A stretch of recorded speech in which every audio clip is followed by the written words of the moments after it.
السلام عليكم ورحمة الله وبركاته. الحمد لله وكفى وسلام على عباده الذين اصطفى.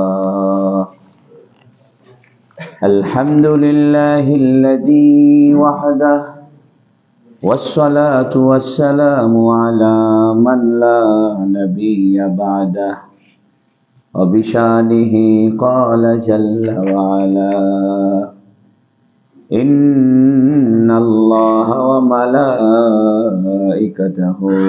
يصلون على النبي يا أيها الذين آمنوا صلوا عليه وسلموا تسليما.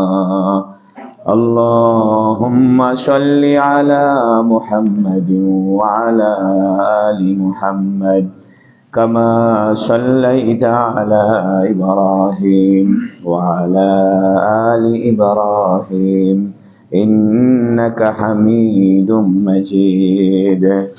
اللهم بارك على محمد وعلى آل محمد كما باركت على إبراهيم وعلى آل إبراهيم إنك حميد مجيد. أما بعد فقد قال جل وعلا ومن أظلم ممن افترى على الله الكذب وهو يدعى إلى الإسلام والله لا يهدي القوم الظالمين يريدون ليطفئوا نور الله بأفواههم والله متم نوره ولو كره الكافرون.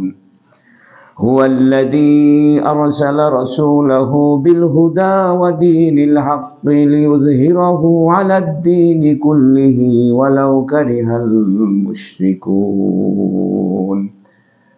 صدق الله.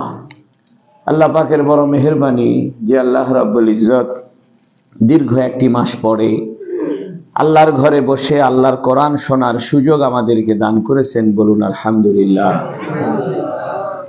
আমরা সূরাতুস সফ এর তাফসীর শুনছিলাম। 6টি আয়াতের তাফসীর হয়ে গিয়েছে। আজকে সূরাতুস সফের 7 নম্বর আয়াত থেকে আলোচনা হবে।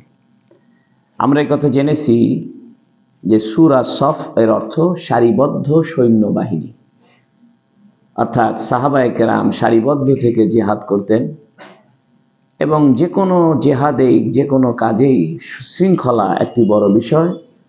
আর সারিবদ্ধ থাকার অর্থই হলো শৃঙ্খলাবদ্ধ থাকা।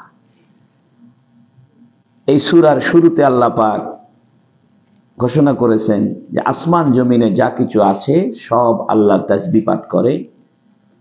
তিনি মহাপরাক্রমশালী, তিনি প্রজ্ঞাময়, হিকমতময়। এবং আল্লাহ বলেছেন, হে ঈমানদারেরা, তোমরা এমন কথা কেন বলো যা আমল করো না। আল্লাহর কাছে খুব জঘন্য একটি কাজ হলো যে তোমরা যা বলো তা করো না। অবশ্যই আল্লাহ পাক পছন্দ করেন যারা আল্লাহর রাস্তায় কেতাল করে, যুদ্ধ করে সারিবদ্ধভাবে, যেন তারা সীসা ঢালা প্রাচীরের মতো। সুবহানাল্লাহ। তারপরে আল্লাহ বলেছেন, যখন মূসা আলাইহিস সালাম তার সম্প্রদায়কে বলল, হে আমার সম্প্রদায়, তোমরা আমাকে কেন কষ্ট দিচ্ছ, অথচ তোমরা জানো যে আমি আল্লাহর রাসূল তোমাদের প্রতি। অতঃপর যখন মূসা আলাইহিস সালামের সম্প্রদায় তারা বক্রতা অবলম্বন করলো, আল্লাহ তাদের অন্তরকে বাঁকা করে দিলেন এবং আল্লাহ পাক ফাসিক সম্প্রদায়কে প্রকাশ্যে অপরাধ করে এ ধরনের অপরাধীকে আল্লাহ পথ দেখান না। তারপরে আল্লাহ বলেছিলেন, যখন মরিয়মের পুত্র ঈসা বলেছিল, হে বনি ইসরাইল, আমি আল্লাহর রাসূল তোমাদের প্রতি, এবং তিনি সত্যায়নকারী ছিলেন যা তাদের সামনে ছিল, অর্থাৎ তাওরাত। ইনজিলের পূর্বে কিতাবের নাম হইল তাওরাত। এবং ঈসা আলাইহিস সালাম ছিলেন সুসংবাদদাতা, এমন এক রাসূলের, যে রাসূল ঈসা আলাইহিস সালামের পরে আসবেন এবং যার নাম হবে আহমদ। অতঃপর যখন কাফেরদের কাছে, মক্কার কাফেরদের কাছে সুস্পষ্ট প্রমাণ এসে হাজির হলো, মুহাম্মদ সাল্লাল্লাহু আলাইহি ওয়াসাল্লাম এসে গেলেন, কোরআন এসে গেল, তখন তারা বলল এটা তো একটা প্রকাশ্য জাদু, সুস্পষ্ট জাদু। এই ছিল সূরা সফের 6টি আয়াতের সরল অনুবাদ। আজকে আমরা সূরা সফের 7 নম্বর আয়াতের আলোচনা করব ইনশাআল্লাহ। আল্লাহ বলছেন, ওয়ামান আযলামু মিম্মান ইফতারা আলাল্লাহিল কাযিবা। মান আযলামু, সবচেয়ে বড় জালেম কে হতে পারে? মিম্মান, ওই ব্যক্তিদের থেকে, ইফতারা আলাল্লাহিল কাযিবা, যারা আল্লাহর উপরে মিথ্যা আরোপ করে।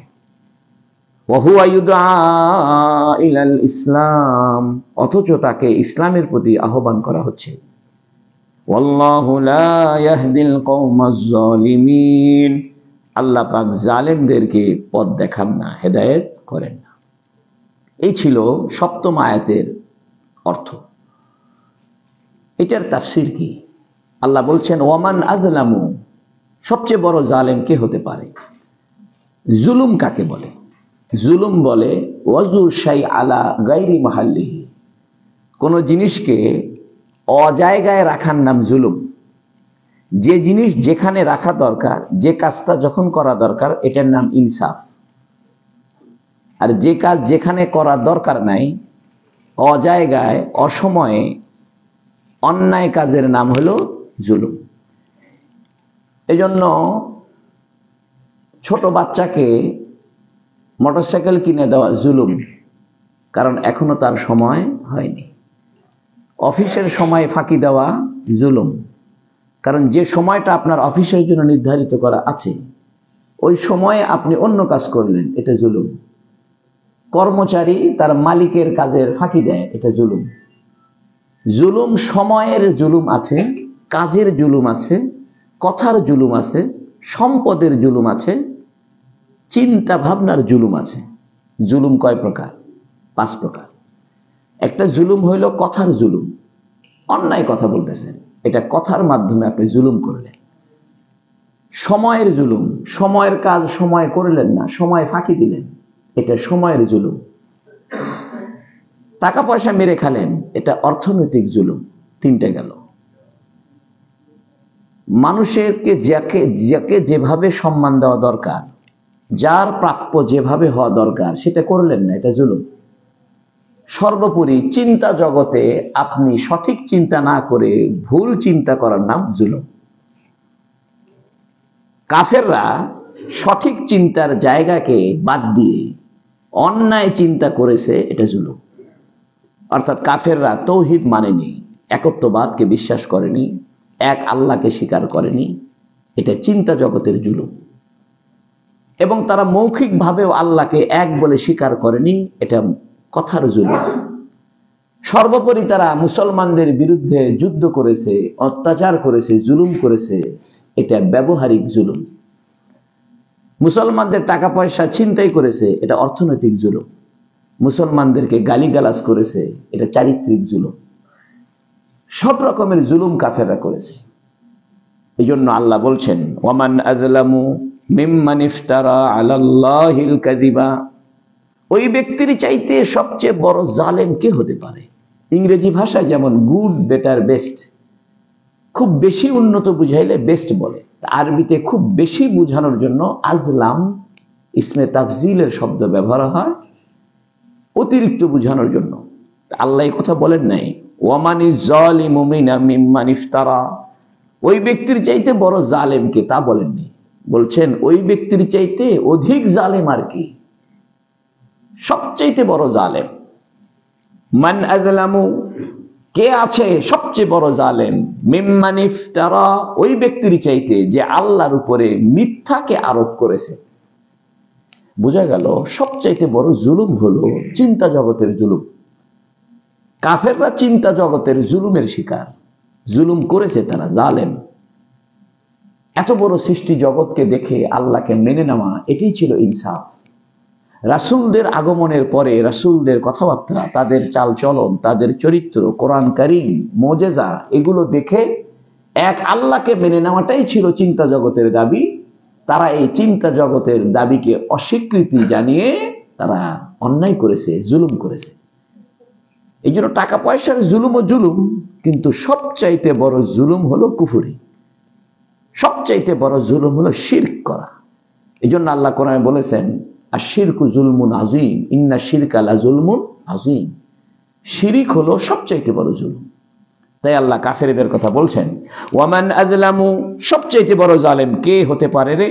মিম্মান, ওই ব্যক্তিদের থেকে, আফতারা আলাল্লাহিল কাযিবা, মিম্মান, ওই ব্যক্তিদের থেকে, মানে জুলুমকারী অনেক ব্যক্তি আছে। টাকা পয়সার জুলুমকারী আছে, আচরণের জুলুমকারী আছে, সময়ের জুলুমকারী আছে, চারিত্রিক জুলুমকারী আছে, চিন্তা জগতের জুলুমকারী সবচেয়ে বড় জুলুমকারী। এই জন্য আল্লাহকে এক না মেনে তৌহিদ স্বীকার না করা সবচেয়ে বড় জুলুম। তাই আল্লাহ বলছেন, ওয়ামান আযলামু মিম্মান ইফতারা আলাল্লাহিল কাযিবা, ওই ব্যক্তির চাইতে সবচেয়ে বড় জালেম জুলুম কে হতে পারে? যে আল্লাহর উপরে মিথ্যা আরোপ করে। ইফতারা শব্দের অর্থ হলো মিথ্যা আরোপ করা। তা কাযিব শব্দ আর বলার দরকার নেই। আল্লাহ বলছেন ইফতারা আলাল্লাহিল কাযিবা, কাযিব মানে মিথ্যা। তো ইফতারা শব্দের ভিতরেই কিজিব শব্দ বা মিথ্যার অর্থ লুকায়িত। তাহলে আল্লাহ অতিরিক্ত আবার কাযিব কেন বলছেন? মুফাসসিরিনে কেরাম বলেন যে এরা চিন্তা জগতেও জুলুম করেছে, আবার মৌখিক ভাবেও জুলুম করেছে। এই জন্য সবগুলো জুলুম পাওয়া গেছে কাফেরদের ভিতরে। এই জন্য কাফেরদের চাইতে বড় কোনো জালেম কেউ হতে পারে না। আর একজন ইমানদার তৌহিদবাদী, একত্ববাদ মানে, রিসালাত মানে, কিন্তু সে টাকা পয়সা মেরে খায়, সময়ের জুলুম করে, চারিত্রিক জুলুম করে, সেও জালেম, কিন্তু বড় জালেম না। সবচেয়ে বড় জালেম কারা? কাফেররা।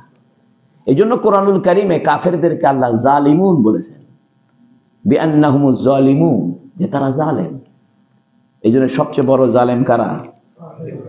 পৃথিবীর সবচাইতে নিকৃষ্ট তৌহিদবাদী, পৃথিবীর সবচাইতে ভদ্র দানশীল কাফেরের চেয়ে কোটি গুণ উত্তম। সুবহানাল্লাহ। একজন ইমানদার তৌহিদবাদী, একত্ববাদে বিশ্বাস করে, কিন্তু প্রচন্ড খারাপ মানুষ, খুন করে, জেনা করে, মদ খায়, সব অন্যায় করে, কিন্তু একত্ববাদ মানে, এই লোকটাও কোটি গুণে ভালো ওই মাদার তেরেসার চাইতে। কেউ যদি বলে যে কাফেররা মুসলমানদের চাইতে ভালো, তাহলে এটা তার ইমানের ক্ষতি ডেকে আনবে। অনেক মুসলমান বলে, আমি বিদেশে গেছি, দেখেছি কাফেররা অনেক ভালো মুসলমানদের চাইতে। এই কথা বলা ঠিক নয়। কাফের কোনোদিন ভালো হতে পারে না। কাফের কাফেরই, সে জালেম জালেমই। তাই আল্লাহ বলছেন ওই ব্যক্তির চাইতে বড় জালেম কে হতে পারে? যে আল্লাহর উপরে মিথ্যাকে আরোপ করে। অর্থাৎ চিন্তা জগতেও মিথ্যা, মুখ দিয়েও মিথ্যা বলে, শারীরিকও জুলুম করে, অর্থনৈতিক জুলুম করে, সময়েরও জুলুম করে। ওয়াহুয়া ইউদা ইলাল ইসলাম, অথচ তাকে ইসলামের দিকে ডাকা হচ্ছে। ইমানের কথা বলেনি। আল্লাহ বলতে পারতেন ওয়াহুয়া ইউদা ইলাল ঈমান, তা আল্লাহ ঈমান শব্দ না বলে ইসলাম বলতেছেন। এর দ্বারা মুফাসসিরিনে কেরাম বলেন যে আসলে মানুষকে ইসলামের দাওয়াত দিলে ঈমান লাভ করতে পারবে। আপনারা যারা এখানে তাফসীর নিয়মিত শুনেন তারা জানেন ঈমান আর ইসলামে পার্থক্য আছে। ঈমান হলো আভ্যন্তরীণ বিষয়, দেখা যায় না। ইসলাম বাহ্যিক বিষয়, দেখা যায়। এই যে আমরা নামাজ পড়লাম, এটা ইসলামের কাজ করে। আর অন্তরে আল্লাহকে এক বলে মেনে নিয়েছি, এটা ঈমানের কাজ করেছি। এই জন্য হুজুর সাল্লাল্লাহু আলাইহি ওয়াসাল্লাম যখন হেরাকাল বাদশাকে দাওয়াত দিয়ে চিঠি লিখেছিলেন, তখন লিখেছিলেন আদুকা বিদিআয়াতিল ইসলাম, হেরাকাল বাদশা, আমি আপনাকে ইসলামের আহ্বান করছি। অর্থাৎ মুসলমানদের বাহ্যিক আচরণ যদি ভালো হয়, মুসলমানরা যদি বাহিরে সচ্চরিত্রবান হয়, সত্যবাদী হয়, আমানতদার হয়, নামাজি হয়, চরিত্র ভালো হয়, কথাবার্তা ভালো হয়, তাহলে কাফেররা মুসলমানদের এই বাহ্যিক আচরণ দেখে ঈমান লাভ করতে পারবে। এই জন্য আল্লাহ বলছেন ওয়াহুয়া ইউদা ইলাল ইসলাম, অথচ তাদেরকে ইসলামের দিকে ডাকা হচ্ছে। আরে ভাই, ঈমান তো পাবে ইসলামকে দেখে। এই জন্য হুজুর সাল্লাল্লাহু আলাইহি সাল্লাম পূর্ণাঙ্গ চরিত্রটা ইসলামের চরিত্র।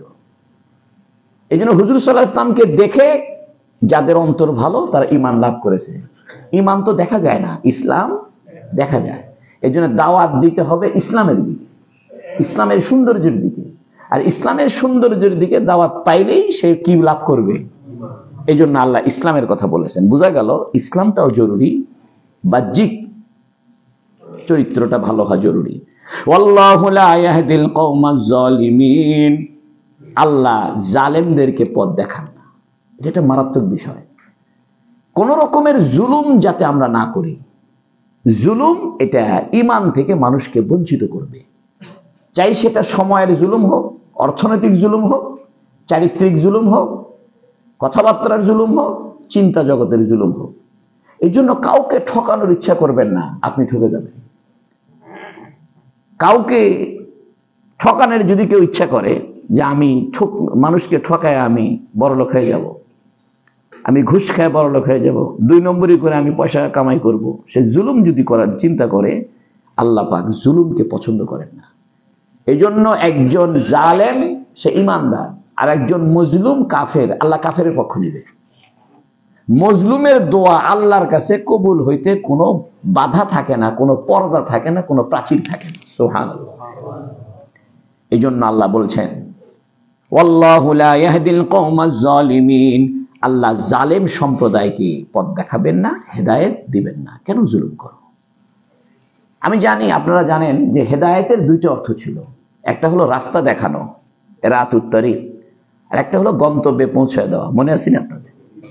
রাসূল সাল্লাল্লাহু আলাইহি সাল্লামের কাজ হলো রাস্তা দেখায় দেওয়া, আর আল্লাহর কাজ হলো গন্তব্যে পৌঁছায় দেওয়া। এই জন্য সাবধান, কোনো ধরনের জুলুম করবেন না। সেটা সময়ের জুলুম হোক, অর্থনৈতিক জুলুম হোক, কথার জুলুম হোক, চারিত্রিক জুলুম হোক, চিন্তা জগতের জুলুম হোক। এই জন্য মানুষের ক্ষতি করার নিয়ত করা এটা একটা জুলুম। মানুষ কষ্ট পাক খুশি হওয়া এটা একটা জুলুম। অথচ আমরা মনে করি যে টাকা পয়সা মেরে দেওয়া এটা মনে হয় জুলুম, বা কাউকে অন্যায় ভাবে আঘাত করা এটা জুলুম না। জুলুমের 5টা প্রকার। আল্লাহ আমাদের সব ধরনের জুলুম থেকে বাঁচায় দিক, বলেন আমিন। ইউরিদুনা লিউতফিউ নূরাল্লাহি বিআফওয়াহিহিম। এই জালেমরা অর্থাৎ কাফেররা, জালেমরাই কাফের।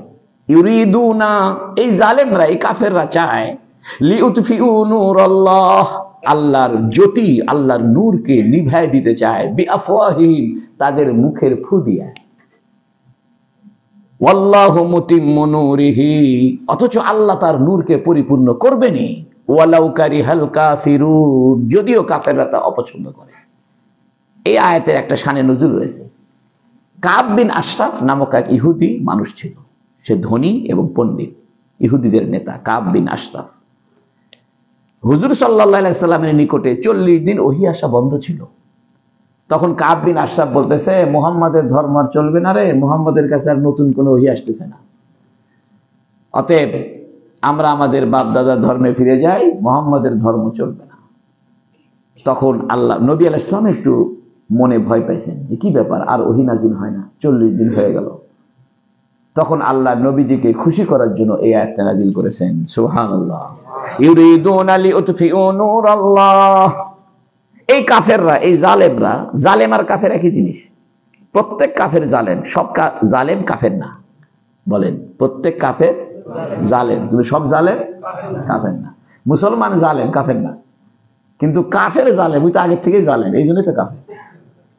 ইউরিদুনা লিউতফিউ নূরাল্লাহ, এই জালেম কাফেররা চায় আল্লাহর নূরকে ফুৎকার দিতে, বিআফওয়াহিহিম, তাদের মুখের দ্বারা, অর্থাৎ তাদের মুখের ফু দিয়া বাতি নিভায় দিতে চায়। এখানে তাদের মুখের কথা কেন বলছে? তারা তাদের হাতের দ্বারা আল্লাহর নূরকে বন্ধ করে দিতে চায় তা বলেনি, বলছে তাদের মুখের দ্বারা। অর্থাৎ কাফেরদের কাজ হলো মুখে মুখে ইসলামের বিরোধিতা করা। এই জন্য কাফেররা যুদ্ধ করে আমাদের ক্ষতি করেছে, কিন্তু সবচেয়ে ক্ষতি করার চেষ্টা করেছে মৌখিকভাবে। এই জন্য আল্লাহ মুখের কথা বলছেন, কারণ মানুষের জুলুমের মধ্যে সবচেয়ে বড় জুলুম মৌখিক, আর মুখের জুলুমটা আসে চিন্তা থেকে। আপনি যা চিন্তা করবেন তাই তো বলবেন, এই জন্য আল্লাহ কাফেরদের মুখের কথা বলছেন, হাতের কথা বলেননি। আর হাতের শক্তি দ্বারা কাফের আমাদের সাথে পারবে না, মুখের শক্তি দ্বারাও পারবে না, তবে মুখের শক্তির দ্বারা কষ্ট একটু বেশি হবে। এই জন্য বর্তমান যুগে কাফেররা যে মিডিয়া সন্ত্রাস করতেছে, এটা মুখের সন্ত্রাস। সমস্ত মুসলমানদেরকে জঙ্গি বলতেছে, মুসলমানদের বিরোধিতা করতেছে মিডিয়াতে, আন্তর্জাতিক মিডিয়াতে। এটা তারা মুখ দিয়া, কথার দ্বারা আমাদের ইসলামের আলো নিভাই দিতে চায়। এখানে আল্লাহর নূর বলছে কেন? লিউতফিউ নূর আল্লাহ, এভাবে বলতো লিউতফিউ দ্বীন আল ইসলাম, ইসলামের দ্বীনকে নিভাই দিতে চায়, তা বলেনি। বলতেছে লিউতফিউ নূর আল্লাহ, আল্লাহর নূরকে নিভাইতে চায়। এর মানে হলো ইসলাম এটা নূর। ইসলাম কি? ঈমান এটা নূর, কিতাব এটা নূর, মুহাম্মদ সাল্লাল্লাহু আলাইহি ওয়াসাল্লাম নূর। তবে নূরের তৈরি না। কোরআন শরীফ কি নূরের তৈরি? কোরআন শরীফকে আল্লাহ কোরআন শরীফে বলছে বিনুরিল্লাহি, এটা কোরআন শরীফ আল্লাহ নূর বলছে, নূরুম মুবিন। তো কোরআন শরীফ যদি নূর হয়, মুহাম্মদ সাল্লাল্লাহু আলাইহি ওয়াসাল্লাম নূর হয়, ঈমান যদি নূর হয়, তো কোরআন শরীফ কি নূরের তৈরি? তো মুহাম্মদ সাল্লাল্লাহু আলাইহি ওয়াসাল্লাম নূরের তৈরি বলতেছে কেন? ও বেদাতীরা জায়গা মতো আসে না। নবী আলাইহিস সালামের ব্যাপারে বলছে মুহাম্মদ সাল্লাল্লাহু আলাইহি ওয়াসাল্লাম নূরের তৈরি, আমরা বলতেছি মুহাম্মদ সাল্লাল্লাহু আলাইহি ওয়াসাল্লাম নূরের তৈরি না। নূর মুহাম্মদ সাল্লাল্লাহু আলাইহি ওয়াসাল্লামের কলবের ভিতরে আছে। যেহেতু মুহাম্মদ সাল্লাল্লাহু আলাইহি ওয়াসাল্লামের কলবের ভিতরে ঈমান আছে, আর ঈমানটাই কি? নূর বলার উদ্দেশ্য কি? এক নম্বর উদ্দেশ্য হলো যে কোরআন, নবী আলাইহিস সালাম, ঈমান, ইসলাম এগুলো নূর। কেন নূর? নূর যেমন অন্ধকারকে দূর করে, ঈমান আর ইসলাম মানুষের চিন্তা জগতের অন্ধকারকে দূর করে। নূর যেমন অন্ধকার আলোকিত করে, ইসলাম দুনিয়ার জীবনকে মানুষের জন্য আলোকিত করে, সহজ করে। নূর যেমন অন্ধকারকে দূর করে, কিয়ামতের দিন অন্ধকার কিয়ামতের জগৎকে ঈমানের আলো দ্বারা আলোকিত হয়ে সে পথ চলতে পারবে। এই জন্য আল্লাহ নূর বলছেন। আরেকটা কারণ হইল, এরা আল্লাহকে নিভাইতে পারবে না। নিভাইতে পারবে কি? আল্লাহর নূর। এই জন্য নূর হলো কোরআন, নূর হলো ইসলাম, নূর হলো ঈমান, নূর হলো মুহাম্মদ সাল্লাল্লাহু আলাইহি ওয়াসাল্লাম। এগুলোর ব্যাপারে তারা বলে ওয়াল্লাহু মুতিম্মু নূরিহি, আল্লাহ বলতেছেন, অথচ আল্লাহ তার নূরকে পরিপূর্ণ করবেন। সুবহানাল্লাহ। মুতিম্মু কাকে বলে? আতাম্মা ইতিম্মু, ইতমাম মানে হলো পূর্ণ করা। পূর্ণ করা কাকে বলে? কোরআন শরীফে আল্লাহ অন্য জায়গায় বলেছেন আলিয়াউমা আকমালতু লাকুম নি'মাতি ওয়া আলিয়াউমা আকমালতু লাকুম দীনাকুম ওয়া আতমামতু আলাইকুম নি'মাতি। ওয়া আতমামতু, আতমাম মানে তামাম করা, কামেল করা মানে হলো গুণগতভাবে পূর্ণ করা। যেমন একটা আম সর্বোচ্চ স্বাদের হয়েছে, এটা গুণগতভাবে সবচেয়ে ভালো হয়েছে, কিন্তু আমের সংখ্যা কম। আর একটা হলো আম স্বাদের দিক থেকেও পূর্ণ হয়েছে, সংখ্যার দিক থেকেও পূর্ণ হয়েছে। ইতমাম বলা হয়, তামাম বলা হয় সংখ্যার দিক থেকে পূর্ণ হওয়া। অর্থাৎ আল্লাহ তার নূরকে সংখ্যার দিক থেকে পূর্ণ করবেন। অর্থাৎ মুহাম্মদ সাল্লাল্লাহু আলাইহি ওয়াসাল্লামকে আনার দ্বারা, মুহাম্মদ সাল্লাল্লাহু আলাইহি ওয়াসাল্লামের দুনিয়াতে নিয়ে এসে নবীদের ধারাবাহিক আগমনের সংখ্যাও পূর্ণ করবে। সুবহানাল্লাহ। এবং যাদের যাদের কপালে ঈমান আছে, যাদের ভাগ্যে ঈমান গ্রহণের কথা আছে, আল্লাহ তাদের সংখ্যাকে পূর্ণ করে ঈমানদার বানাবেনই বানাবেনই। সুবহানাল্লাহ।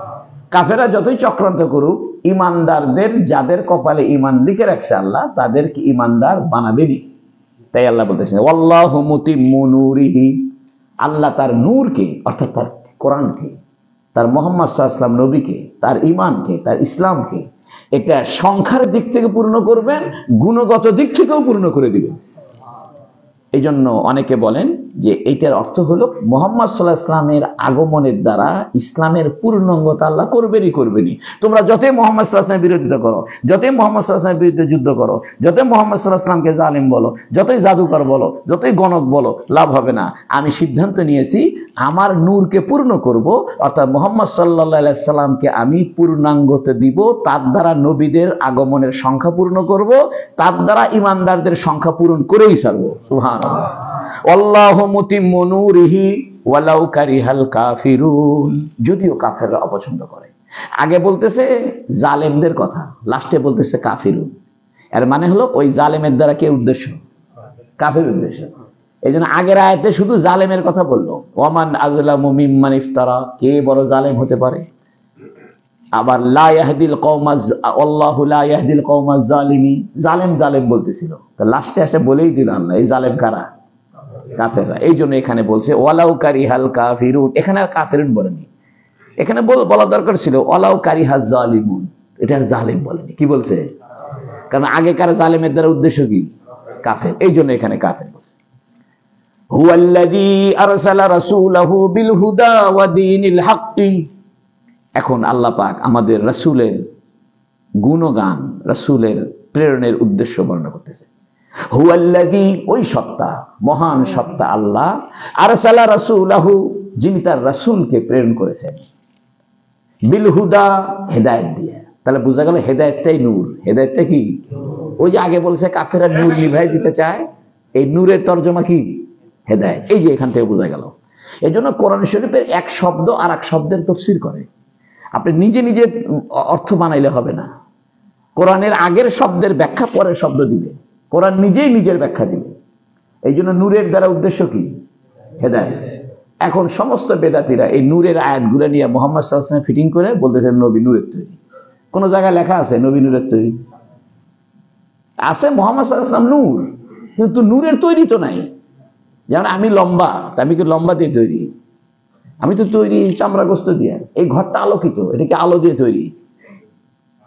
আলোকিত ঘর মানে নুরানি ঘর, নুরানি মানে আলোকিত। তাহলে এই মসজিদটা আলোকিত, এর বাংলা আরবি হলো নুরানি মসজিদ, মানে আলোকিত মসজিদ। তাহলে মসজিদ কি নূর দিয়ে বানাইছে, আলো দিয়ে বানাইছে?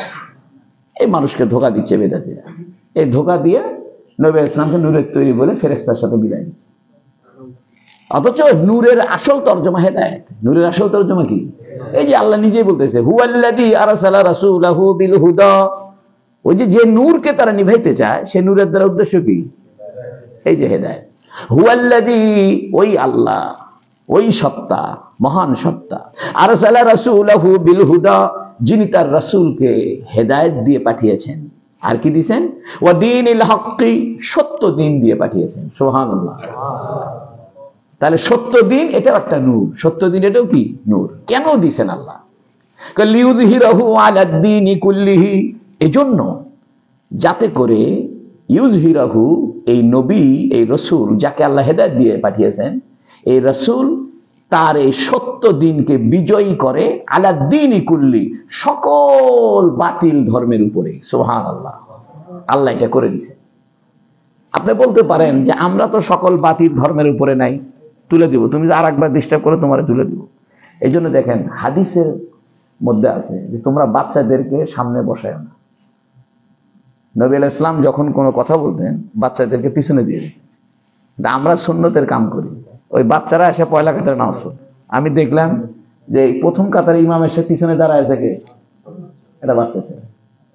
আমরা যদি বলি ওর বাপেও রাগ হবে, পাবলিকও রাগ হবে, হ্যাঁ আপনারা বাচ্চাদেরকে পছন্দ করেন। আরে ভাই, ইমাম সাহেবের পিছনে দাঁড়াবে আলেম মানুষ, ইমাম সাহেবের নামাজ নষ্ট হলে যেতে আলেমটা কি করতে পারে? এখন ইমামের পিছনে একজন বাচ্চা ছেলে দাঁড়ায় আছে, ইমামের যদি ওযু নষ্ট হয় নামাজটা পড়াবে কে? ইমামের পিছনে দাঁড়াচ্ছে সভাপতি সাহেব, ইমামের নামাজটা নষ্ট হলে যাবেটা কি? এই জন্য ইমামের পিছনে ইমামতি করতে পারে এইরকম মানুষ কোথায় দাঁড়াবে? ইমামের পিছনে দাঁড়াবে। আমাকে কোনো হুঁশ নেই, কথা বলিস না বাবা, চুপ থাক।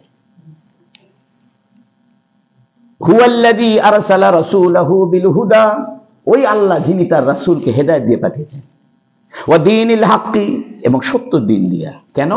লিইয়ুযহিরাহু, যে এই নবী এই দিনকে, সত্য দিনকে বিজয়ী করবে, আলাদ দীনি কুল্লি, সকল দিনের উপরে, সকল বাতিল দিনের উপরে।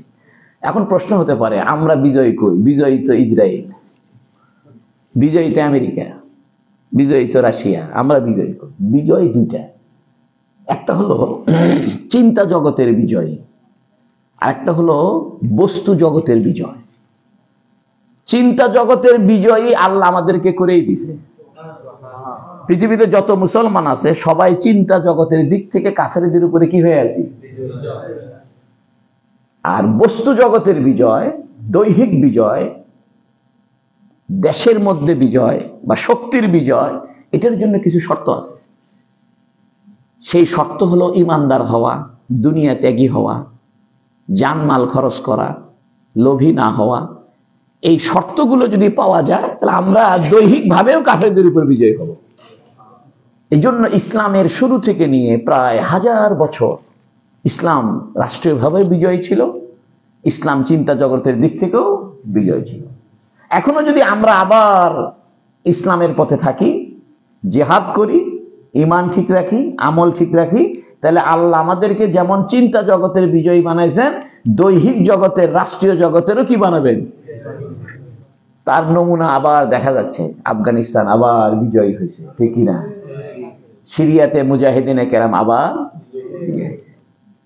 এই জন্য এটা মনে করবেন না যে আল্লাহ বলতেছে যে নবীকে আমি সকল ধর্মের উপরে বিজয় দান করব। তো কই আমাদের বিজয় কই? হচ্ছে না, বিজয় কয় রকম। এটা চিন্তা জগতের বিজয় আমরা হয়েই আছি।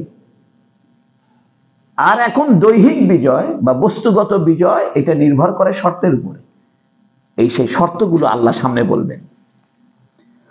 তাই আল্লাহ বলতেছেন, হুয়াল্লাযী আরসালা রাসূলাহু বিল হুদা, ওই আল্লাহ যিনি তার রাসূলকে হেদায়েত দিয়ে পাঠিয়েছেন, রাসূল করে পাঠিয়েছেন, ওয়া দীনিল হাক্কি, সত্য দিন দিয়েছেন। কেন?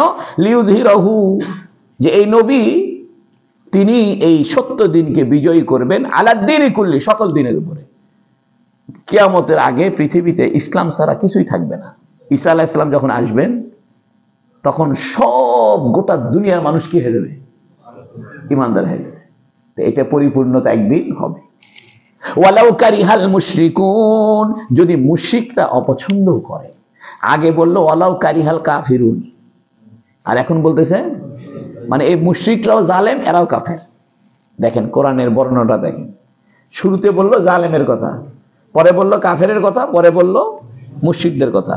এর মানে কাফেররাও জালেম, মুশরিকরাও জালেম, কাফেররাও কাফের, মুশরিকরাও কাফের। এই জন্য আল্লাহ পরবর্তীতে ওয়ালাউ কারিহাল মুশরিকুন শব্দটা বলছেন। আর মুশরিকরা এরা আমাদের সবচেয়ে বড় শত্রু। ঈমানদারদের সবচেয়ে বড় শত্রু কারা? মুশরিকরা। এখন আল্লাহ বলতেছেন, ইয়া আইয়ুহাল্লাযীনা আমানু, হে ঈমানদারেরা, যারা তোমরা ঈমান এনেছো, হাল আদুল্লুকুম, আমি কি তোমাদেরকে পথ দেখাবো, আলা তিজারাতিন, একটি ব্যবসা, তুনজিকুম মিন আযাবিন আলীম, যে ব্যবসা তোমাদেরকে যন্ত্রণাদায়ক শাস্তি থেকে বাঁচাবে। সুবহানাল্লাহ। তা আল্লাহ আমাদেরকে ব্যবসা করতে বলতেছে কার সাথে? আল্লাহর সাথে। আমাদের ব্যবসা কার সাথে? আচ্ছা, ব্যবসা তো হয় মাল একজনের, কিনে নিবে আর একজন, সেটা হলো ব্যবসা। তা আমাদের জান মালের মালিক কে? আল্লাহ সবকিছুর মালিক। আল্লাহর সাথে ব্যবসা হয় কেমনে?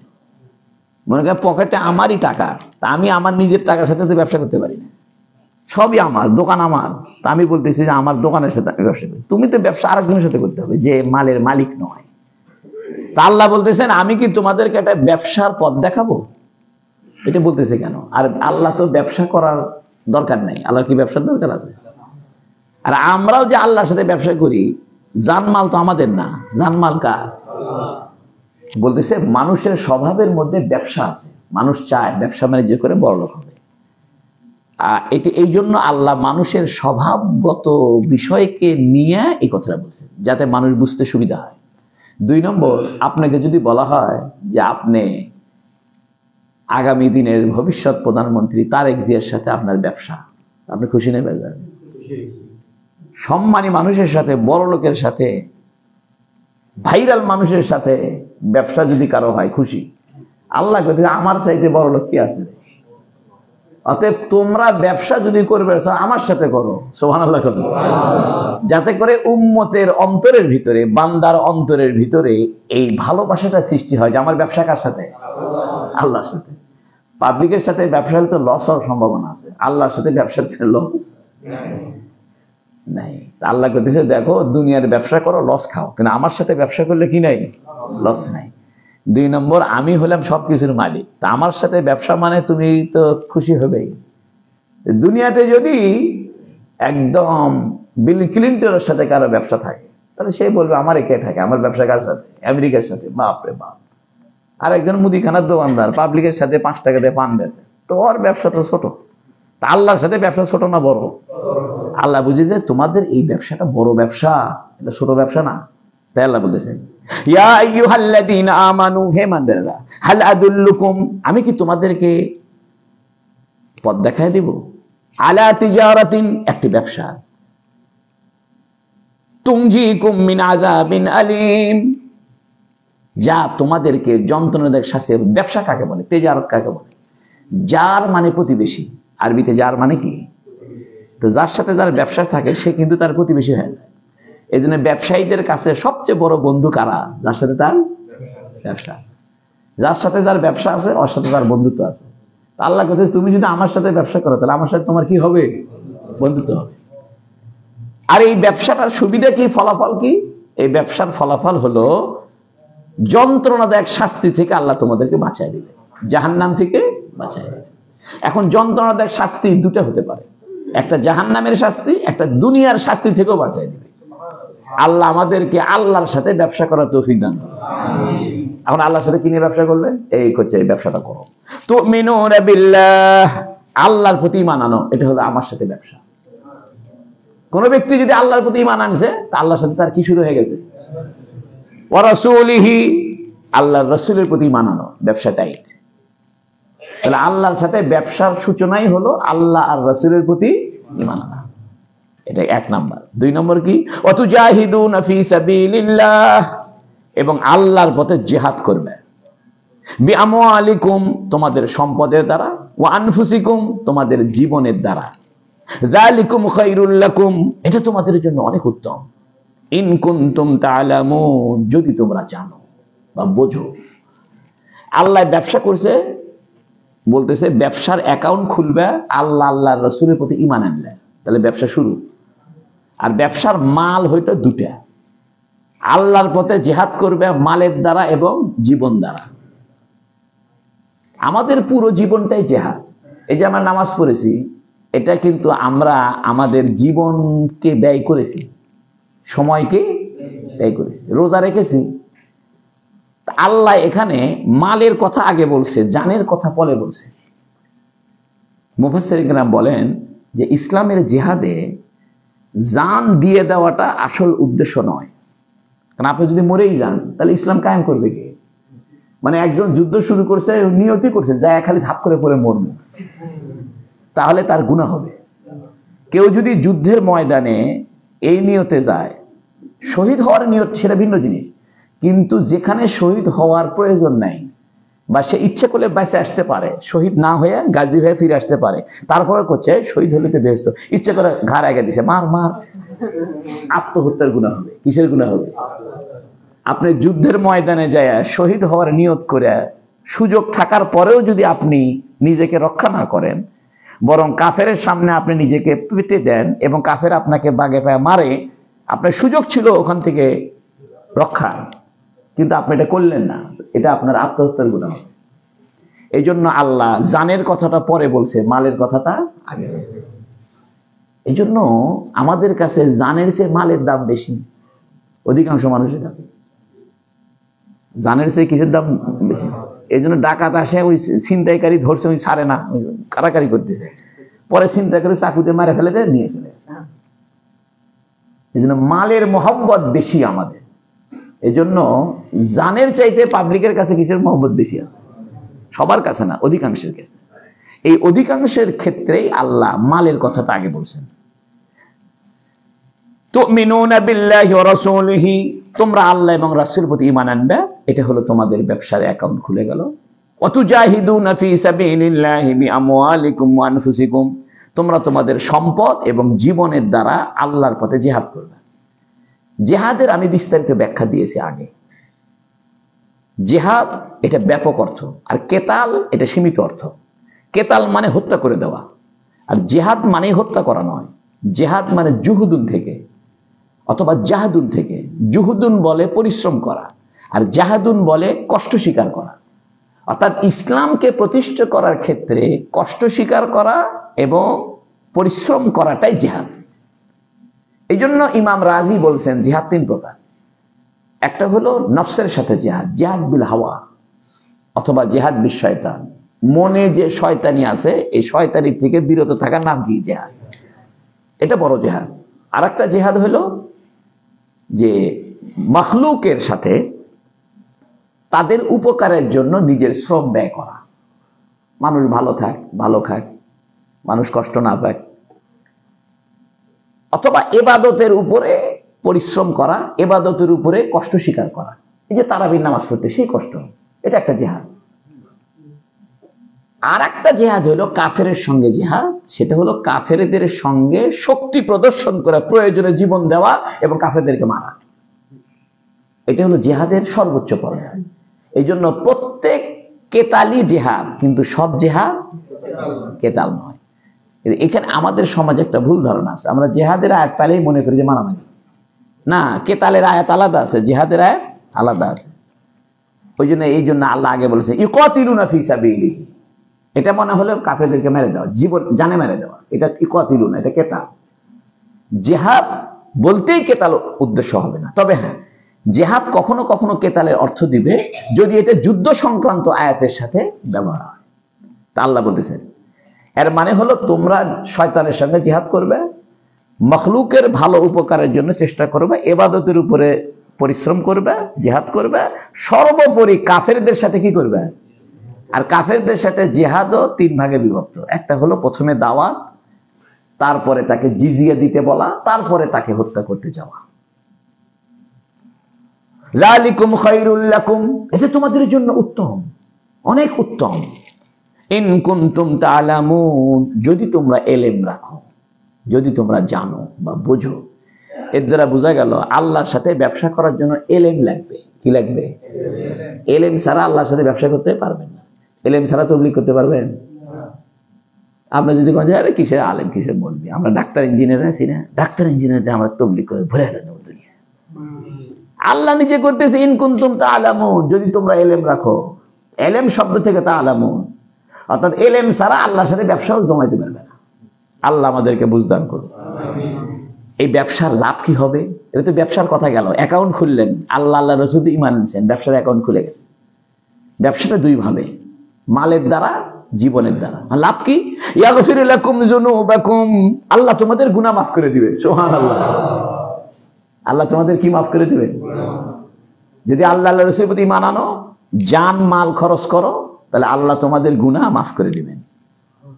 এই জন্য তাফসীরে আছে আল্লাহর প্রতি ঈমান আনা ভিন্ন একটা ইবাদত, এবং মাল খরচ করা এবং জান খরচ করা, জান বলতে পুরো জান দিয়ে দেওয়া নয়, জান দিয়ে দেওয়া উদ্দেশ্য বা জানের উপরে কষ্ট আসা, জানের উপরে কষ্ট স্বীকার করা বা জানটা দিয়ে দেওয়া, এই কাজ করলে বিনা তওবাতেই আল্লাহ অটোমেটিক গুনাহ মাফ করে দিবে। কারণ এটা যে ব্যবসার পুরস্কার। এজন্য কেউ যদি মালের দ্বারা এবং জানের দ্বারা আল্লাহর পথে খরচ করে, আল্লাহর পথে টাকা খরচ করে, আল্লাহর পথে জীবন খরচ করে, তাহলে আল্লাহ তার পুরস্কার দিবেন, গুনাহ অটোমেটিক মাফ হয়ে যাবে। ইয়াগফিরু লাকুম যুনুবাকুম, তিনি তোমাদের গুনাহ মাফ করে দিবেন। জামবুন কাকে বলে? গুনাহের আরবি তিনটা, একটা খাতা, একটা জামবুন, একটা সাইয়্যা। সাইয়্যা মানে কালো, সিউন মানে কালো, মানে গুনাহ করতে করতে অভ্যস্ত হয়ে পড়ছে, অন্তরে জমে গেছে, এটা হলো সাইয়্যা। সাইয়্যা এটা গুনাহ। আর একটা হলো খাতা, খাতা মানে হঠাৎ করে ভুল করে হয়ে যায়, এমনি গুনাহ করার নিয়ত নাই, কিন্তু রাস্তায় যায় একটা মেয়ে মানুষ দেখে তাকাই আছে, এটা খাতা। আর একটা হলো জামবুন। জামবুন মানে হলো এমন গুনাহ যে গুনাহটা সে আপনার ইচ্ছা করেই করে, ইচ্ছা করে কি করে। একটা হলো গুনাহ করতে করতে অভ্যস্ত হয়ে গেছে, সাইয়্যা হয়ে গেছে। আর একটা হলো হঠাৎ করে গুনাহ হয়ে গেছে, খাতা। এই জন্য হঠাৎ গুনাহ নফল ইবাদত দ্বারা মাফ হয়ে যায়। হঠাৎ গুনাহ, পায়ের মধ্যে একটু চোট খাইছেন, মাফ হয়ে গেছে। ভাত খাইতে জিভের মধ্যে কামড় লাগছে, মাফ হয়ে গেছে। একটু অসুখ বিসুখ হয়েছে, মাফ হয়ে গেছে। একটু সামান্য একটু ঘুম হয় না, মাথা ব্যথা হচ্ছে, কাশ হচ্ছে, হাসি হচ্ছে, একটু ম্যাশ ম্যাশ করতেছে, এতেও গুনাহ মাফ হয়ে যায়। কারণ এটা একটা মুসিবত, এই মুসিবতের দ্বারা আল্লাহ কি করে দেয়? আল্লাহ কইতেছে তোমরা যদি জান মাল খরচ করো আমার প্রতি ঈমান আনো, যেগুলো গুনাহ ইচ্ছা করে করছিলে না সেগুলো গুনাহ মাফ করে দিব। ইয়াগফিরু লাকুম যুনুবাকুম, তিনি তোমাদের ইচ্ছা করে যে ভুল করে গুনাহ করছিল মাফ করে দিবেন। এক নম্বর পুরস্কার। আচ্ছা, গুনাহ মাফ হয়ে গেলে আপনি পরিষ্কার হয়ে গেলেন। এখন পরিষ্কার হয়ে গেলে আপনি কি হবে? ইউদখিলুকুম জান্নাত, 2 নম্বর পুরস্কার, আল্লাহ তোমাদেরকে জান্নাতে ঢুকিয়ে দিবে। জান্নাতটা কেমন? তাজরি মিন তাহতিহাল আনহার, যে জান্নাতের তলদেশে নহর প্রবাহিত। এটার ব্যাখ্যা আমি আগে দিয়েছি। আরেকটা পুরস্কার দিবেন, সেটা কি? ওয়া মাসাকিনা তাইয়িবাতান ফি জান্নাতি আদন, চিরস্থায়ী জান্নাতে পবিত্র আবাস ভূমি তোমাদেরকে দিবেন। সুবহানাল্লাহ। ব্যবসা করলাম 2টা, পুরস্কার পাইলাম 3টা। ব্যবসা করলাম কয়টা?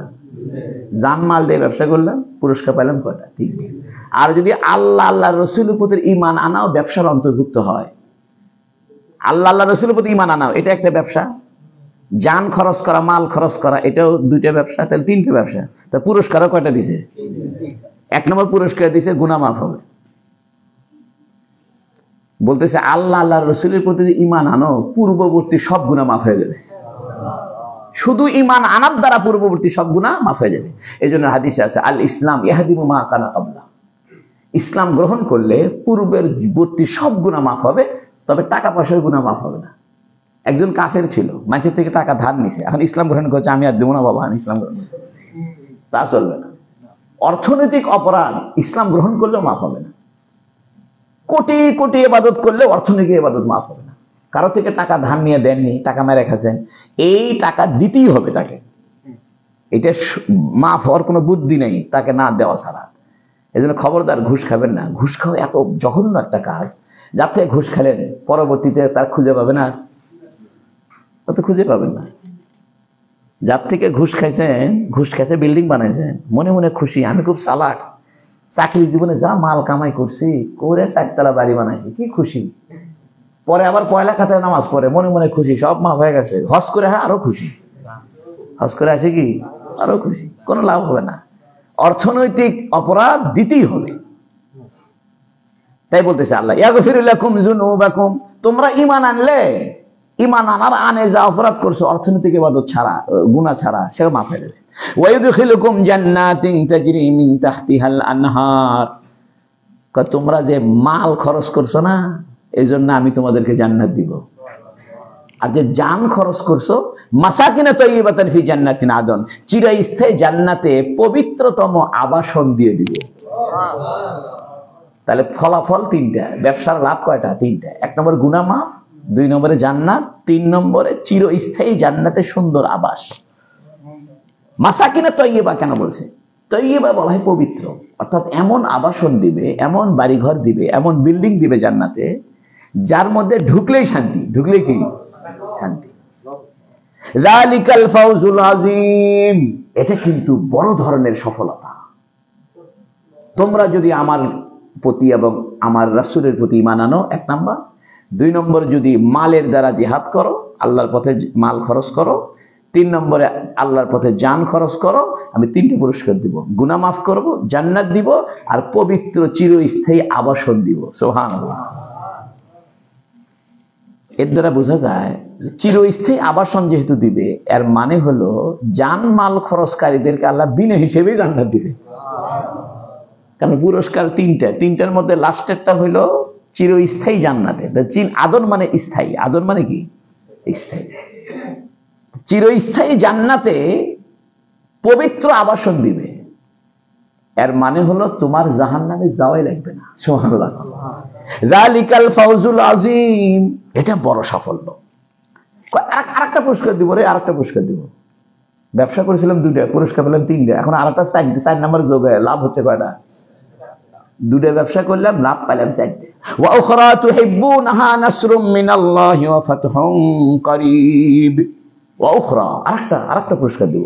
তুহিব্বুনাহা, যে পুরস্কারটা তোমরা পছন্দ করো, কারণ তোমরা তো বেহেশত পাইবে পরে, মরে গেলে বেহেশত। অনেকে ওদের বাকি খাতারে, বাকির খাতা ছোট।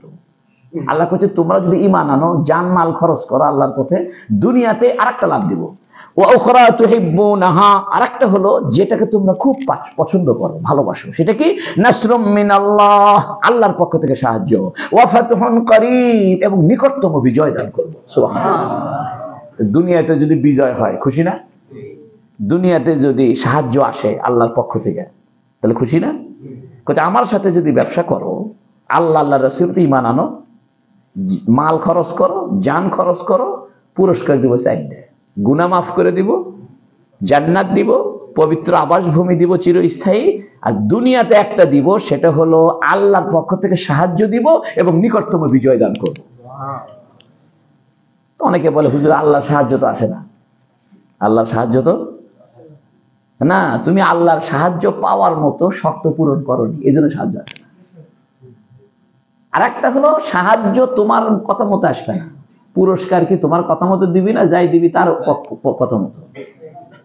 যিনি পুরস্কার দিবে তার হিসেব অনুযায়ী দিবে, উনি জানে কখন পুরস্কার দেওয়া লাগবে, এই জন্য পারাপারি করে না। ফাতহুন করিব, নিকটতম বিজয়। নিকটতম বিজয় মানে হযরতে আব্বাস রাদিয়াল্লাহু আনহু, আব্দুল্লাহ বিন আব্বাস বলেন, নিকটতম বিজয় মানে হলো রোম আর পারস্যের বিজয় হবে। সুবহানাল্লাহ। এই জন্য নবী আলাইহিস সালামের পরপরই হযরত ওমরের যুগে রোম পারস্য কি হয়েছে। আর অনেক মুফাসসিরিন কেরাম বলছেন নিকটতম বিজয় মানে মক্কা বিজয় হবে। কি বিজয় হবে? কারণ মক্কা বিজয় ইসলামের বড় বিজয়। মক্কা যখন বিজয় হয়ে গেছে, দলে দলে মানুষ, লাখ লাখ মানুষ ইসলাম গ্রহণ করছে। তবে মুফাসসিরিন কেরামের মতামত হইল যে নিকটতম বিজয় মানে প্রত্যেক মানুষের কাছে যে বিজয় আছে, ওই কাছের বিজয়টা আল্লাহ তাকে দান করবে। অর্থাৎ কেউ যদি ঈমান আনে, আল্লাহর পথে খরচ করে, জান খরচ করে, মাল খরচ করে, আর কালকে যে বিজয় দরকার, কালকের বিজয়টা আল্লাহ তাকে দিয়ে দিবে। আর বিজয়, রাষ্ট্রীয় বিজয় শুধু বিজয় না, একটা মানুষের জীবনে বহু ধরনের বিজয়ের দরকার আছে। আল্লাহ সব মানুষকে তার অবস্থা অনুযায়ী তার সাথে লাগানো যে বিজয়টা দরকার, সেই বিজয়টা দুনিয়াতে দিয়ে দিবেন। সুবহানাল্লাহ। ওয়া বাশশিরিল মুমিনিন, হে নবী আপনি মুমিনদেরকে সুসংবাদ দিয়ে দেন, এত বড় একটা ব্যবসা যদি তারা করে, তাহলে আমি কয়টা পুরস্কার দিব? 4টা। ইয়া আইয়ুহাল্লাযীনা আমানু কুনু আনসারাল্লাহ, এই ইমানদাররা তোমরা আল্লাহর সাহায্যকারী হয়ে যাও। সুবহানাল্লাহ। আচ্ছা, আল্লাহর কি সাহায্য দরকার আছে? আপনাকে যদি কেউ বলে যে ভাই প্রফেসর ডক্টর মোহাম্মদ ইউনুস আপনার কাছ থেকে 10টা টাকা চাইছে, আপনি কি দিতে দেরি করবেন নি? খুশি না বেজার? মানছে কবে যে প্রফেসর ইউনুস অন্তর্বর্তীকালে সরকারের প্রধান আমাকে ফোন দিয়ে বলছে হুজুর 100 টাকা পাঠান তো, ফেলেছিল। ভাবি আলাদা, আপনার কাছে কে টাকা চায়? আল্লাহ কইতেছে আমি আল্লাহর সাহায্য দরকার নাই, তোমাদেরকে খুশি করার জন্য বলতেছি আমাকে সাহায্য করো, এই ব্যবসাটা শুরু করো, জান খরচ করো, মাল খরচ করো, ঈমান আনো, এই ব্যবসাটা আমার সাথে শুরু করো, সাহায্যকারী আমার হও, এর মানে আমি তোমার সাহায্যকারী হয়ে যাব। সুবহানাল্লাহ। ইয়া আইয়ুহাল্লাযীনা আমানু, হে ইমানদাররা, কুনু আনসারাল্লাহ, আল্লাহর সাহায্যকারী হয়ে যাও। জান খরচ করা, মাল খরচ করা, এটা আল্লাহর সাহায্য। যদিও আল্লাহ সাহায্যের দরকার নেই, আল্লাহ আমাদের হিম্মত বাড়ানোর জন্য বলতেছে যে আমার মতো আল্লাহর তো সাহায্য লাগে না, তাও সাহায্য চাচ্ছি যাতে তোমরা খুশি থাকো। এখন আল্লাহ একটা উদাহরণ দিচ্ছে, যেমন ঈসা আলাইহিস সালাম সাহায্য চাইছিল, কামা ক্বালা ঈসা ইবনে মারইয়াম লিল হাওয়ারিয়িন মান আনসারি ইলাল্লাহ, যেমন মরিয়মের পুত্র ঈসা বলেছিল লিল হাওয়ারিয়িন, হাওয়ারিদেরকে, হাওয়ারি মানে তার সঙ্গীদেরকে, এটা ব্যাখ্যা পরে দিচ্ছি। মান আনসারি ইলাল্লাহ, কে আমার সাহায্যকারী হবে আল্লাহর জন্য। সুবহানাল্লাহ বলেন। আমাদেরকে আল্লাহকে সাহায্য করতে বলতেছে, সাথে তুলনা দিছে কোন নবীর? ঈসা আলাইহিস সালাম। তাহলে নিশ্চয়ই রহস্য আছে। আমাদেরকে আল্লাহ বলতেছে আমাকে সাহায্য করো, আমার সাহায্যকারী হও, যেমন ঈসা আলাইহিস সালাম তার সঙ্গীদেরকে বলছিল যে তোমরা আমার কি হয়ে যাও। কামা ক্বালা ঈসা ইবনে মারইয়াম, যেমন মরিয়মের পুত্র ঈসা বলেছিল লিল হাওয়ারিন, হাওয়ারিন কাকে বলে? হুরুন মানে হলো চোখের সাদা অংশকে হুর বলে, এই জন্য হুরুন আইন। এই যে আমরা কোনো হুর, হুর পাবেন, হুর জান্নাতে কি পাবেন? হুর মানে হলো এত স্বচ্ছ, এত পরিষ্কার, এত ক্লিন, চোখের যে মনির পাশে যে সাদা অংশ থাকে, এর চাইতে সাদা অংশ মানুষের শরীরে কোথাও নাই। আর এই সাদা অংশে হালকা ময়লাও সহ্য হয় না, একটু ধুলে লাগলেই চোখ জ্বলে। আর এই সাদা অংশ ময়লা সহ্য করে না, একটু ময়লা পড়লেই পানি বের হয়, ময়লা ক্লিয়ার, ঠিক কিনা? চোখের যে অংশটা এটা সবচেয়ে সাদা। এই জন্য হুয়ারা, হা ওয়াও রে ইয়া, হুয়ারা, হুয়ারা বলা হয় আটাকে পিষে ভুসি আলাদা করে আটা আলাদা করাকে হুয়ারা বলে। অর্থাৎ ঈসা আলাইহিস সালামের প্রতি যখন কেউ ঈমান আনতেছে না, তখন ঈসা আলাইহিস সালাম বললেন, আমার সাহায্যকারী কে কে হবে বাবারে? কেউ আমার কথা শোন না। তখন 12 জন লোক ঈসা আলাইহিস সালামের সামনে বলছে, আমরা আপনার সাহায্য করব, জান দিয়া, মাল দিয়া, জীবন দিয়া, কথা দিয়া, সময় দিয়া, সবকিছু দিয়ে সাহায্য করব। আল্লাহ ওই 12 জনকে কবুল করে দিয়েছে। অনেকে বলে এই হাওয়ারি বলা হয়, এরা সবার কাপড় খুব ধবধবা সাদা পরতো এরা।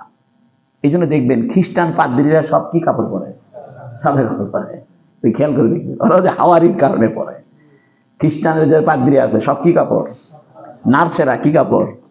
এলে হাওয়ারি মানে সাহায্যকারী, রুগীর সাহায্যকারী। এই জন্য ওদের কাপড় কি হয়েছে? সাদা। আবার সাদা দেখলেও মানুষের ভালো লাগে। নবী আলাইহিস সালামও সাদা পছন্দ করতেন।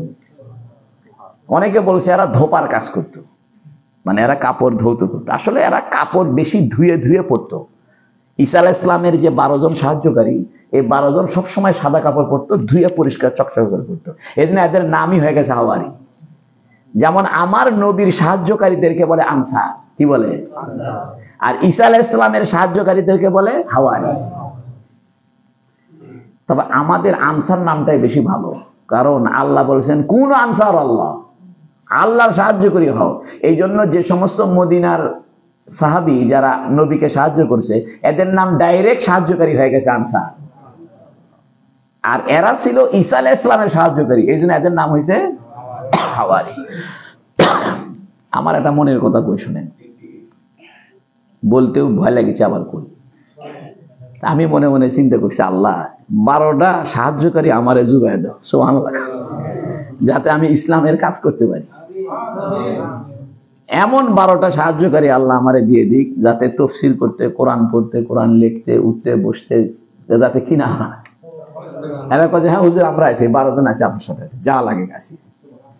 ঈসা আলাইহিস সালামের এই 12 জন ছিল, কয়জন ছিল? 12 জন ছিল।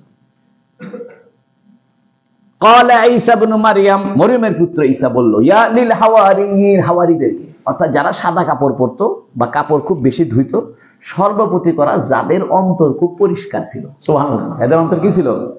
মান আনসারি ইলাল্লাহ, কে আছে আল্লাহর প্রতি আমাকে সাহায্য করবে? ক্বালাল হাওয়ারিয়ুনা, এই হাওয়ারিরা বলল, যারা সাদা কাপড় পরতো, অন্তরও পরিষ্কার ছিল, তারা বলল, নাহানু আনসারুল্লাহ, আমরা আল্লাহর সাহায্যকারী হব। সুবহানাল্লাহ। ফাআমানাত তাইফাতুম মিন বনি ইসরাঈল, অতঃপর বনি ইসরাইলের এক দল ঈমান আনলো। বনি ইসরাইল হলো ইয়াকুব আলাইহিস সালামের বংশধর। এদের শেষ নবী হলো মুসা আলাইহিস সালাম, মানে এদের গোষ্ঠীর শেষ নবীকে মুসা আলাইহিস সালামের পরে আল্লাহ পাঠিয়েছে ঈসা নবীকে। তো ঈসা আলাইহিস সালাম বনি ইসরাইলের নবী ছিলেন, কিন্তু বনি ইসরাইল ঈসাকে মানেই না। ঈসা আলাইহিস সালাম মন খুব খারাপ হয়ে গেছে, আমারে মানেই না, কে একটা লোক মানলো না। এই 12 জন কইছে হুজুর আমরা মানলাম না, আমরা আপনার জন্য আছি। তাই আল্লাহ বলতেছে ফাআমানাত তাইফাতুম মিন বনি ইসরাঈল, অতঃপর বনি ইসরাইলের মধ্যে থেকে একদল লোক ঈমান আনলো। ওয়া কাফারাত তাইফা, আরেকটা দল অস্বীকার করলো। আরেকটা দল কি করলো? এখানে 3 দল হয়েছে। কয় দল হয়েছে? প্রথমে ঈসা আলাইহিস সালাম যখন দাওয়াত দিচ্ছেন, তখন এক দল ঈমান আনছে, তাদের মধ্যে 12 জন হলো মেইন। এই 12 জন কিন্তু খ্রিস্টানরাও স্বীকার করে। বর্তমানে যে খ্রিস্টানদের ইনজিল আছে, ওদের যে বাইবেল আছে, ওই 12টা ভাগ ওদের আছে, ওরা জানে এই 12 জন কে কে। পরবর্তীতে এদের অন্তর্দ্বন্দ্বের কারণে খ্রিস্টানদের মধ্যেও বিভিন্ন মতভেদ হয়ে 12 ভাগ হয়ে গেছে। তবে মৌলিক 3 ভাগ হয়েছে। ঈসা আলাইহিস সালামকে যখন আল্লাহ পাক আসমানে তুলে নেন, তখন কেউ বলল যে ঈসাই আল্লাহ, উনি আল্লাহ হয়ে আসছিল, আল্লাহ হয়ে ফিরে গেছে। এদেরকে বলা হয় ইয়াকুবিয়া। এই ফেরকার নাম কি? ইয়াকুবিয়া। আকিবুন মানে পায়ের গোড়ালি, আকিবুন মানে পিছনে, তার থেকে ইয়াকুবিয়া বলে মানে আল্লাহ আসছিল আবার পায়ের গোড়ালি ধরে চলে গেছে, এরা কাফের। আর এক দল বলে ঈসা আলাইহিস সালাম আল্লাহ না, আল্লাহর বেটা হয়ে আসছিল। বেটা হয়ে আসে চলে গেছে। এদেরকে বলা হয় নাস্তুরা। কি বলে? নাস্তুরা গ্রুপ, নাস্তুরা ফেরকা। আর এক দল বলে যে না, ঈসা আলাইহিস সালাম আল্লাহও না, আল্লাহর বেটাও না, তিনি নবী ছিলেন, আল্লাহ তাকে সম্মানের জন্য কাজ পূর্ণ করে আসমানে তুলে নিয়েছেন, আবার দুনিয়াতে ফিরে আসবেন। সুবহানাল্লাহ। এই দলটা দুনিয়াতে এখনো আছে খ্রিস্টানদের, খুবই খুবই নগণ্য, খুবই অল্প। ঠিক কিয়ামতের আগে যখন ঈসা আলাইহিস সালাম আসবেন, এই দলটা বলে এটা আমাদের কথা সত্য ছিল। এরা সব মুসলমান হবে এবং ঈসা আলাইহিস সালাম আসার পরে ঈসা আলাইহিস সালাম যখন নিজেই বলবেন যে আমি আল্লাহও না, আল্লাহর বেটাও না, দুনিয়া তো বলে গেছে আগে, আমাকে আল্লাহ আসমানে তুলে নিয়েছিল, এই দেখো, তখন সমস্ত খ্রিস্টান মুসলমান হয়ে গোটা দুনিয়াতে 40 বছর কোনো কাফের থাকবে না, সব ইমানদার হয়ে যাবে। সুবহানাল্লাহ। قال الحواريون এই হাওয়ারীরা বলল নাহনু আনসারুল্লাহ, আমরা আল্লাহর সাহায্যকারী। ফাআমানাত তাইফাতুম মিন বনি ইসরাঈল, অতঃপর বনি ইসরাঈল একটি দল ঈমান আনলো, এটা খুব ক্ষুদ্র। ওয়া কাফারাত তাইফা, আরেকটি দল অস্বীকার করলো।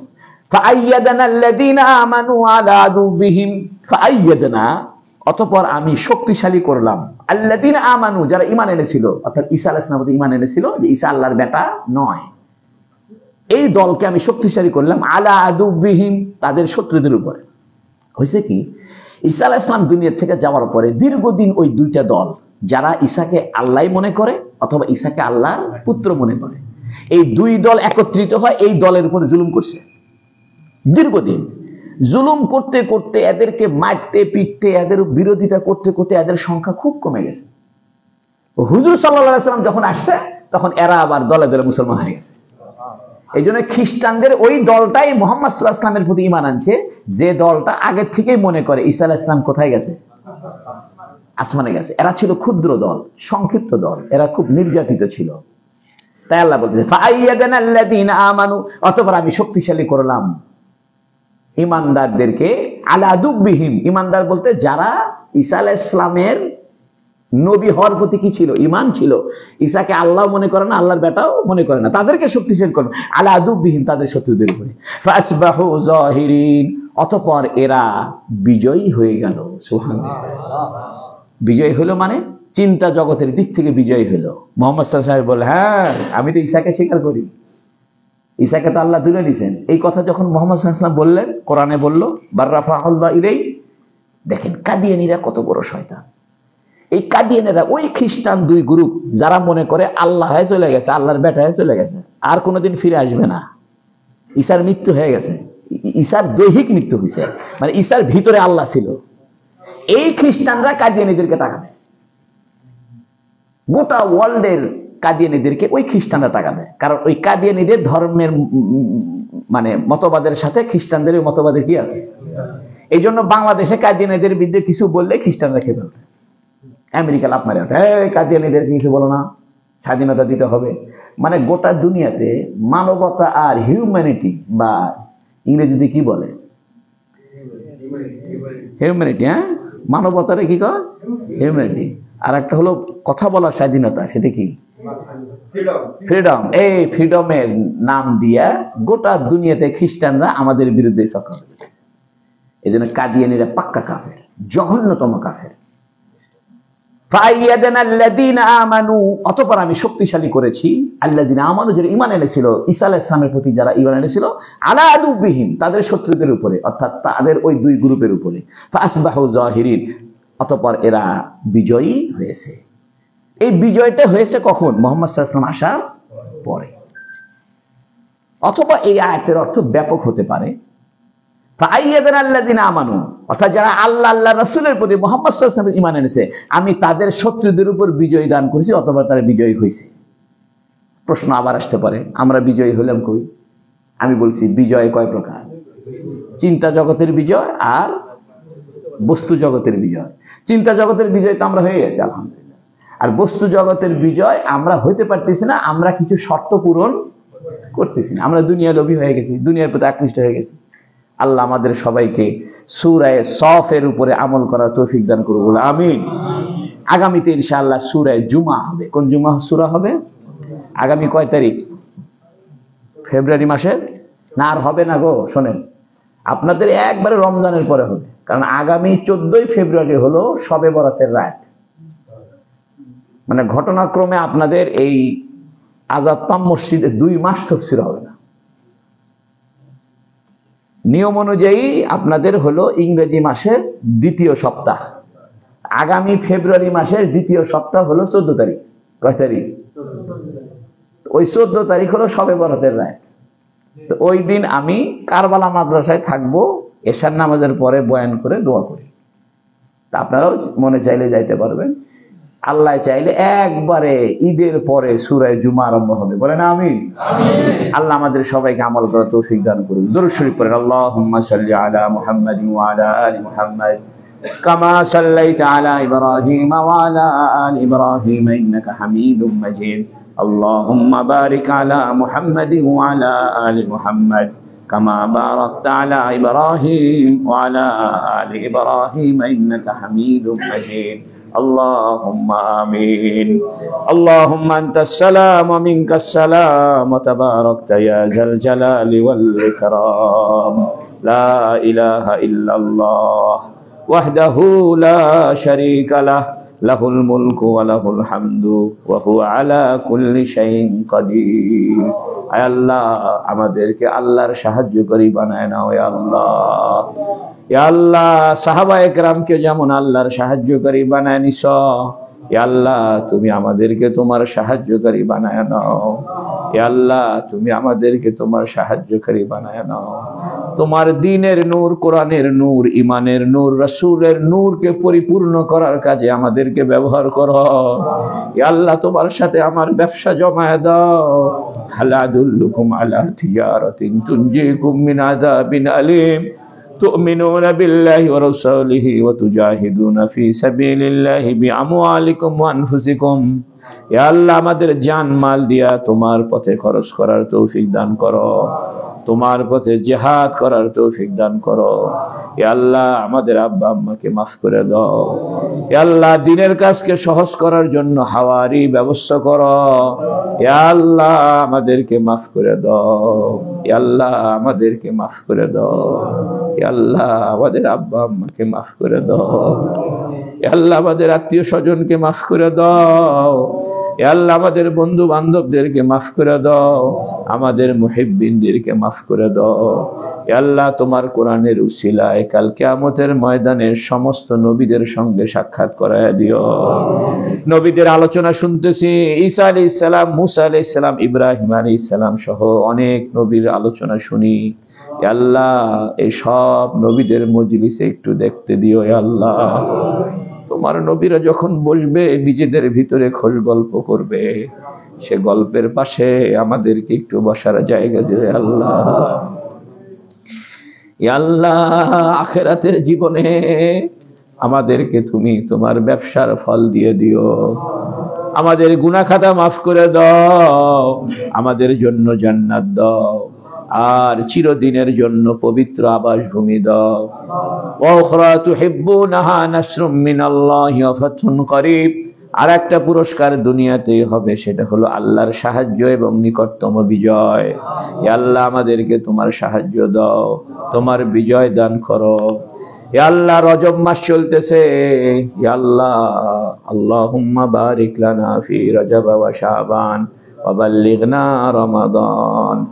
وصلى الله تعالى على خير خلقه سيدنا محمد وعلى آله وصحبه أجمعين برحمتك يا أرحم الراحمين. السلام عليكم ورحمة الله وبركاته.